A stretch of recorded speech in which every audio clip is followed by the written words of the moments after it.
Good evening everyone, welcome back to our channel. आज मैं आपके साथ डिस्कस करूंगी ऑक्सीडेशन ऑफ 3D सीरीज या फिर फर्स्ट ट्रांजिशन सीरीज। तो हमारा जो चैप्टर चल रहा है वो है ट्रांजिशन एलिमेंट्स, जिसमें कि हम फर्स्ट जो हमारी सीरीज है 3D series first transition elements को हम पढ़ रहे हैं। और यहाँ पर मैंने आपको बताया था इनकी जनरल प्रॉपर्टीज़ क्या होती हैं और जो फर्स्ट ट्रांजिशन सीरीज है उनका इलेक्ट्रॉनिक कॉन्फ़िगरेशन किस तरीके से करते हैं।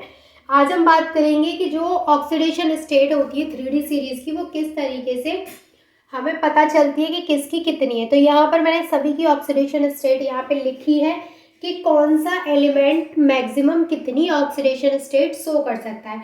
अब देखिए, जैसे यहाँ पे 10 एलिमेंट्स हैं स्कैंडियम से लेकर के जिंक तक के। तो ये 10 एलिमेंट सारे, ऐसा तो नहीं है कि सब एक एक ऑक्सीडेशन स्टेट शो कर रहे हो या फिर सभी सेम ऑक्सीडेशन स्टेट शो कर रहे हो। सभी की क्या है, अलग अलग ऑक्सीडेशन स्टेट है। जैसे स्कैंडियम सिर्फ 2 ही ऑक्सीडेशन स्टेट में मिलेगा, +2 या फिर +3। तो यहाँ पर सबसे पहली चीज़ जो हमें याद करनी है वो ये है कि जो 3D सीरीज के एलिमेंट्स होते हैं या फिर मैं बात करूँ जो ट्रांजिशन एलिमेंट्स होते हैं, ये जो इनकी ऑक्सीडेशन स्टेट होती है उसमें बहुत सारे वेरिएबल होते हैं, बहुत सारी ऑक्सीडेशन स्टेट ये यहाँ पर शो करते हैं। तो यहाँ पर ये जो हमें मेटल्स होती हैं वो क्या करती हैं, वेरिएबल वैलेंसी शो करती हैं। तो जैसे सबसे पहले अगर हम स्कैंडियम की बात करें तो स्कैंडियम जो है वो +2 और +3 ऑक्सीडेशन स्टेट शो करता है।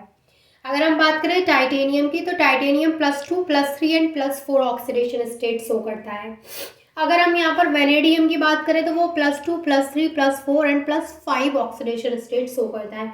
अब आप ये सोच रहे हो अगर कि मैंने इनका एब्रीवेट फॉर्म लिखी है, सिर्फ शॉर्ट फॉर्म लिखी है, इनको मैंने स्पेलिंग पूरा पूरा नहीं लिखा है स्कैंडियम टाइटेनियम वेनेडियम की, तो वो मैंने इसलिए नहीं लिखा है क्योंकि लास्ट वीडियो में मैंने जब इलेक्ट्रॉनिक कॉन्फ़िगरेशन बताया था आपको तो वहाँ पे मैंने इनको शॉर्ट फॉर्म में और इनका पूरा पूरा स्पेलिंग भी लिखा था। तो आई होप कि अगर आपने वो देखा है तो आपको पता है कि SC मतलब स्कैंडियम है, TI मतलब यहाँ पे स्कैंडियम है, टाइटेनियम है, वेनेडियम है, क्रोमियम है। ठीक है, तो अभी अगर हम क्रोमियम की ऑक्सीडेशन स्टेट की बात करें तो वो +1 +2 +3 +4 +5 एंड +6, यानी क्रोमियम जो है वो +1 से लेकर के +6 तक की ऑक्सीडेशन स्टेट शो करता है। ठीक है, अब ऐसा नहीं है कि एक ही क्वेश्चन में वो सारी ऑक्सीडेशन स्टेट शो कर देगा, कहीं वो +2 ऑक्सीडेशन स्टेट में मिलेगा, कहीं +3। तो इसके क्वेश्चंस किस तरीके से सॉल्व करने हैं वो भी मैं आपको बताऊंगी कि किस तरीके से हम क्वेश्चन सॉल्व करते हैं। तो किस तरीके से हम क्वेश्चन के अंदर निकालें कि यहाँ पर जो क्रोमियम है वो कितनी ऑक्सीडेशन स्टेट शो कर रहा है। ठीक है, तो अब जैसे मैंगनीज की अगर हम बात करें तो वो +2 से लेकर के +7 तक की ऑक्सीडेशन स्टेट शो करता है। अगर हम बात करें आयरन की तो आयरन यहाँ पे +2 से लेकर के +6 तक की ऑक्सीडेशन स्टेट शो करता है। कोबाल्ट +2 से +5 तक की ऑक्सीडेशन स्टेट शो करता है। एंड जो निकिल है वो +2 से +4 यानी +2 +3 एंड +4।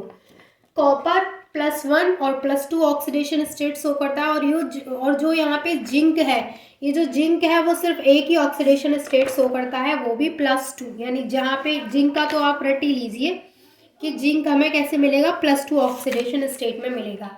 तो यही थी हमारी ऑक्सीडेशन स्टेट। आपको सारी ऑक्सीडेशन स्टेट याद करनी है, सारी इंपॉर्टेंट है, कोई भी MCQs में भी आ सकती है और क्वेश्चन वैसे भी आ सकता है। तो I hope this is clear to all of you. If you have any doubt then you can ask me, and thank you so much for watching this video.